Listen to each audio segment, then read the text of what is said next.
Have you ever walked into a party, wedding, or work event and instantly felt that wave of pressure? Everybody's drinking, the champagne, the wine, the booze is flowing, and you're standing there wondering, what do I say? What do I do? You're not alone. Social events can feel like minefields in early sobriety, but the truth is, you can absolutely handle them with confidence and even enjoy yourself without a drop of alcohol. So, on today's show, I'm going to show you how. Okay. Hey, friend, welcome to Sober Vibes. I'm your host, Courtney Anderson. I'm a sober coach, author, and your go to guide with living life without alcohol. I've been alcohol free since 2012, and by far it's the best decision I've ever made in my life. Now I get to help other women live life without alcohol and thrive in sobriety. Here you're going to find quick sober tips, real talk, and encouragement to build confidence, handle cravings, and really actually enjoy your alcohol-free life. If you're sober curious, ready to go all in, hit subscribe and let's vibe sober together. Hey everybody, welcome back to the Sober Vibes podcast. I am your host, Courtney Anderson, sober coach, author, and your go-to guide to having a kick-ass life without alcohol. All right, social situations, right? And I particularly wanted this to drop the week before Thanksgiving and the holiday season. So you can take this along with you to navigate the holidays. If you go back to episodes of the Sober Vibes podcast, I have done many of these socializing during the holidays. There's a lot. So you just have to go back to the library of podcast. Because at this stage of the game, we are on episode 252, but I swear they're there. So just scroll down on whatever podcast app you're listening to and hit it up about November of December and then enter the year. Okay. If you are watching this on YouTube, there aren't any videos going back to seasons 1 through 6. So you'll have to listen to those on a podcast app, okay? And as always, if you are watching on YouTube, make sure that you subscribe and say hello and introduce yourself because I love getting to know everybody on the different platforms, okay? Again, whether it is a wedding, a work event, holiday party, dinner with friends, the pressure to drink can feel huge, and most likely you have a shit ton of anxiety going forward with this, okay? Everybody does when they quit drinking. So don't think that you're like a weirdo because you're not. This is so common because majority of the time alcohol helped with social anxiety, all right? And then remember, this is just something you did. So you're about to, when you work through these insert whatever events, when you go through them the first couple times, you are building a new association with whatever you are doing, right? So, I'm going to talk today on how to handle these moments with confidence and calm, okay? Without falling back into old patterns. And of course, if you are needing help in your sobriety journey, and especially for social events like this, the Sobriety Circle is for you. This past week, we actually, on a meeting, actually talked about sober travel.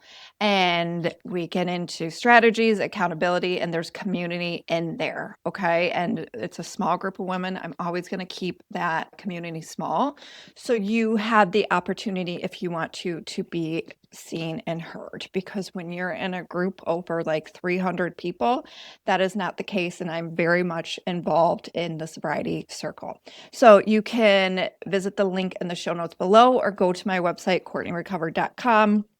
and join the Sobriety Circle from there. All right. So let's get into it. You are not a weirdo, okay? Society is.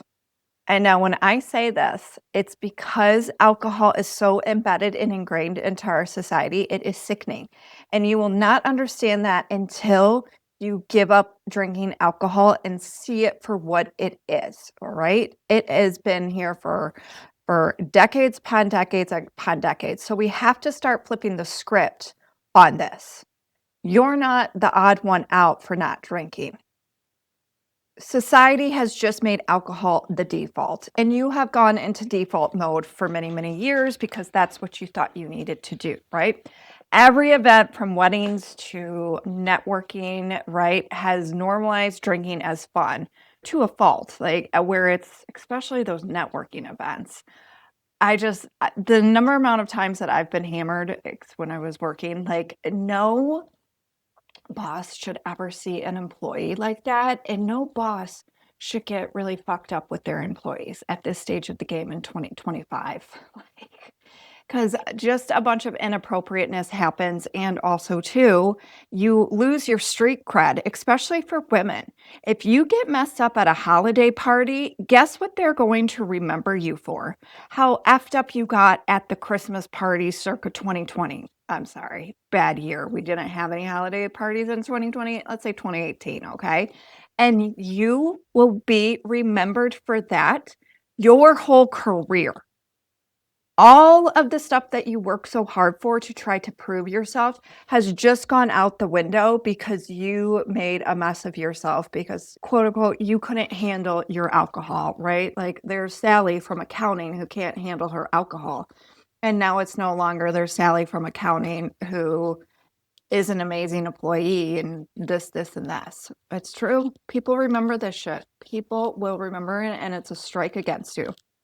So when you decide not to drink at this or in life, you're not being awkward, you're being extremely brave, and you're doing something that should be normal. You're stepping outside of the norm, really, and you're choosing clarity, peace, and authenticity, and aligning with who you are becoming, because you do become a new person in sober life. Okay, there's still the same you, but you become this better version, a more aligned person with your authentic self. So, number 2, you're going to prepare for what you say. I'm very, very big on this in my coaching world of you need to be prepared of what to say before you go, because then you won't trip up over your words or feel like you're caught off guard. And it's like, oh God, I don't know what to say here, right?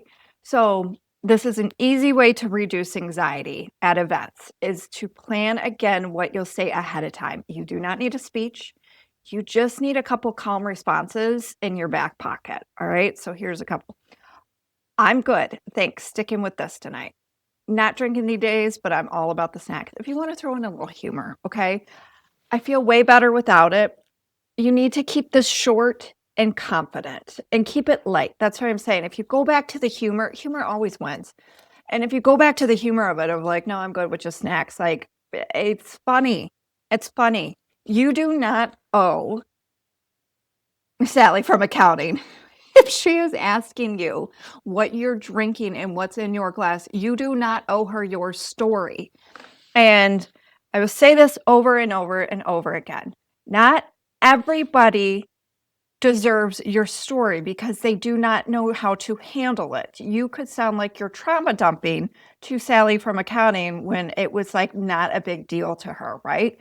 So you can say too, like, oh no, thank you. I have a big day tomorrow, not drinking tonight. You don't have to then say, well, I'm quitting drinking alcohol. I've had this really complicated relationship with it. I've struggled for years and blah, blah, blah, blah, blah. I know that so many people want to be honest in the beginning, and you should to a point.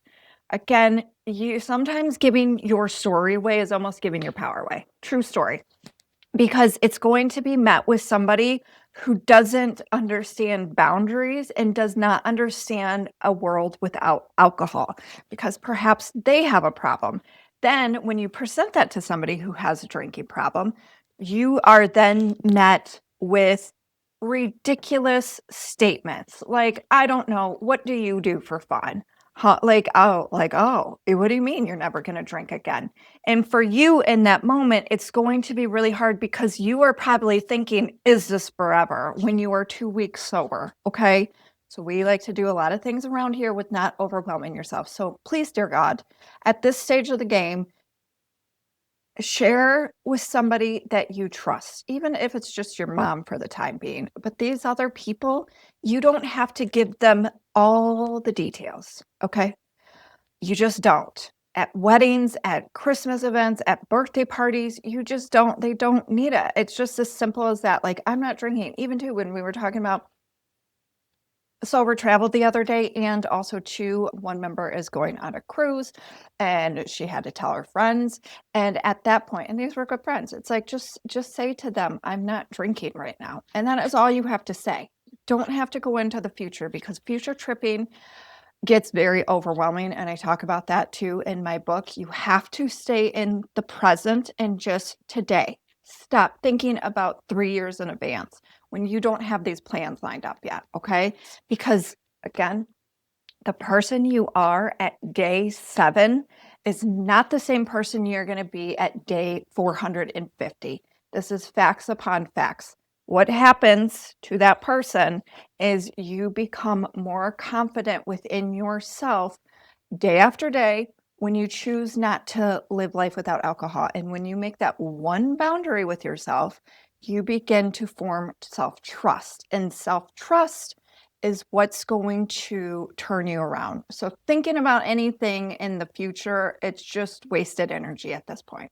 Okay. I'm not, you're going to do it, but I just, when that happens, just come back to yourself and be like, all I can do is just focus on the day. Okay.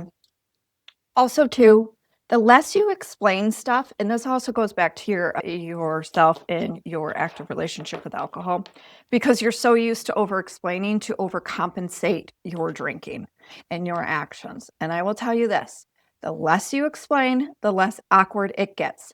Less is more. We are doing that. That is our motto now, going from here on out. From here on out, however long I end up doing sober vibes for, less is more. Less is more is in your sobriety, okay? So stop over explaining.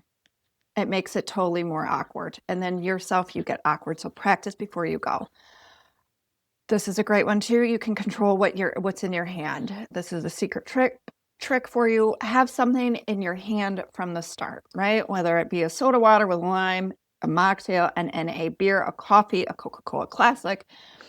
It removes the constant, like, want a drink, especially if you're at a wedding or even to a corporate event. You can even ask the bartender, again, to make something fun and alcohol-free for you. Just make sure, as always, you grease that bartender, okay?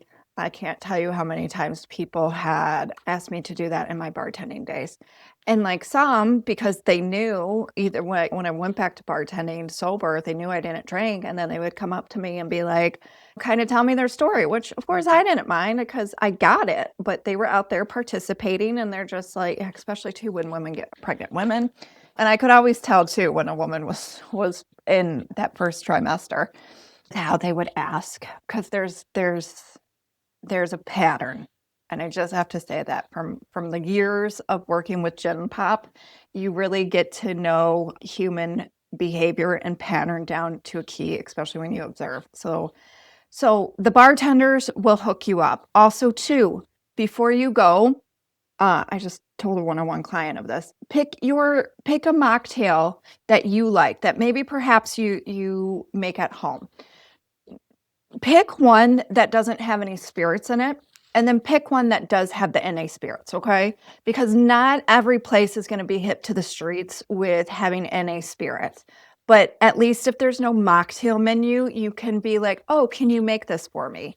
And they will, if they have the ingredients. And if they don't, you go back to the old faithful of whatever mocktail that you like, okay?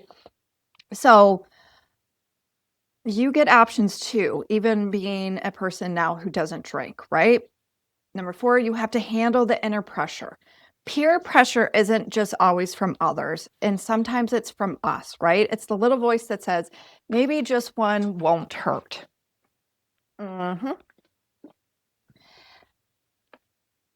That sometimes isn't so much, it's more of a social situation, right? It's sometimes so much not such a craving for alcohol, but more of a craving. It's a craving of acceptance. And it's your old habit of trying to blend in, right? Because you have to remember, these are all associations. This is what you did. And insert the number of years, right? So, and there's a facade with alcohol, and this is one that's really hard. Why this is hard, because you feel like you're not being included because you're not drinking. but you're still there participating in life and having the conversations, right? So, in the facade with alcohol, because we have been really, really brainwashed to believe this, is that, again, it's not fun, right? And to be honest, it's not fun. It's not. And I can say this with 13 years of sobriety and looking back in all of it. It's not a good time to be messed up like that. And then the shame and regret cycle you go into for a couple days. Because again, people with drinking issues, they don't shame and blame themselves for days on end. They're not listening to the Sober Vibes podcast. I can guarantee you that. So again, you don't need the drink to belong. You need the self-trust. And like I said, that self-trust is built every single time you say no and you choose what's right for you. And what is right for you is not drinking alcohol today, right?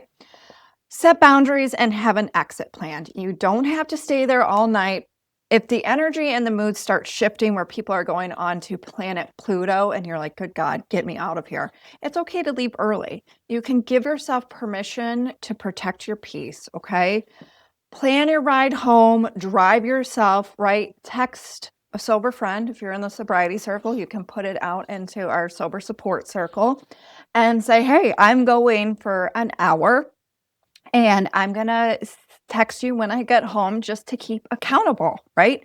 Driving yourself is always the way to go, meeting your friends there. Also, too, when it comes to the holidays, you can tell the person's, if you're going to somebody's house, like, hey, I'm just going to stay from, I'll be there, I will be there from 7 o'clock to 8:30 p.m. Eastern Standard Time, whatever time zone. You don't have to say that. I say that to my sister now all the time. And she's like, why are you always saying Eastern Standard Time? I'm like, I don't know. It's funny. Plus, too, I work with a bunch of different time zones. So just say, hey, I'm coming over. I'm going to stay for an hour. If it's for the holidays, then and if they're like, well, why aren't you stay longer? Like, because I got stuff to do. I'm making my traditions, right? Like, I want to go home. You can also fib a little bit. It's okay to say a little white lie of like, hey, I have a headache. Okay. For some people who don't understand, again, they will cross your boundaries, right?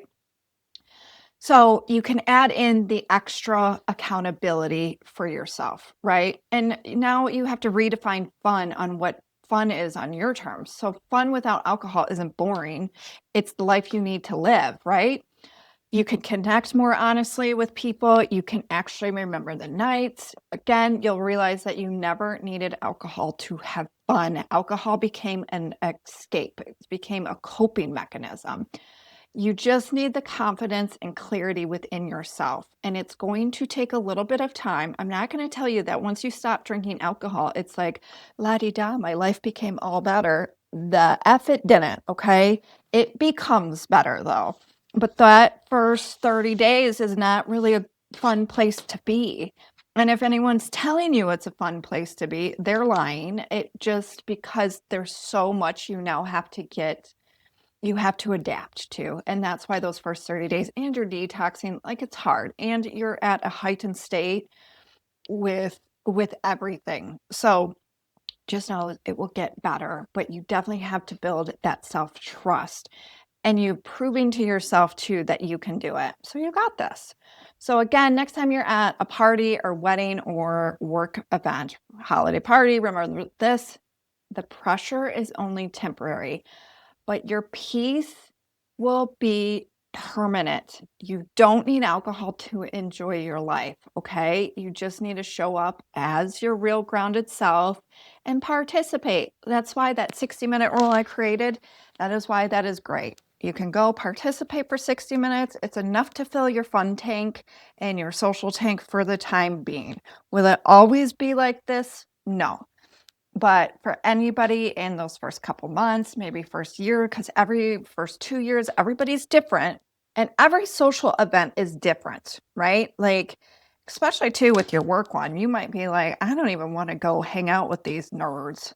No offense to nerds. I'm just saying that in a way of just like, oh, especially too if you hate your job or you're like, these people are pricks. Like, I don't want to go rub elbows and eat ham with with them.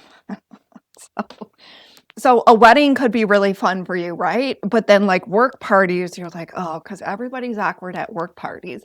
And so the booze gets flowing, and then all of a sudden you're talking with your nemesis, again, Sally from accounting, and you guys are best friends for that night. And then the next day you're like, good God, because you had alcohol in your system. Like, I cannot. And then you guys see each other by the water cooler again, and you guys don't talk. I could make up scenarios all day long. So, if these social events feel impossible without drinking, again, come join the Sobriety Circle. You'll get community support and step-by-step strategies to make socializing alcohol-free and actually enjoyable. And also, too, we are huge in daily accountability in the Sobriety Circle. I have women in there who are a year and a half sober. I just had a woman who just celebrated 7 days sober. I have women who are 5 months sober. It's a very big range of where everybody is at. But the one thing I truly, truly, truly love about the Sobriety Circle is the support of these women that they're giving to one another. It's a beautiful thing to watch. So the link is in the show notes below, or you can go to CourtneyRecovered.com and find the Sobriety Circle on my website. Okay. I'd love to see you inside and help you on your sober journey. And again, don't miss out next week's episode. I'm talking about alcohol and relationships. I'm very excited to talk about this one too, how to manage friendships, dating, and even marriage and a life without alcohol. Okay. So, as always, good people of the world, happy Thanksgiving to those who celebrate. And thank you for listening.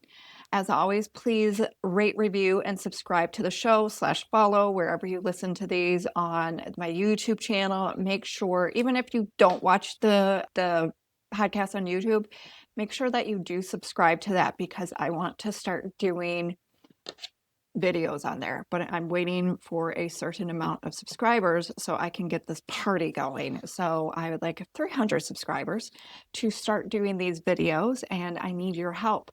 Remember too, if you leave a review on iTunes, on Apple Podcasts, to screenshot it to me and email it to me at Sober Vibes, then I will send you my free workshop where you don't have to pay for that workshop. Okay. And you can check all the links in the show notes for resources, one-on-one coaching, and of course the Sobriety Circle and my book. As always, good people of the world, keep on trucking and stay safe out there.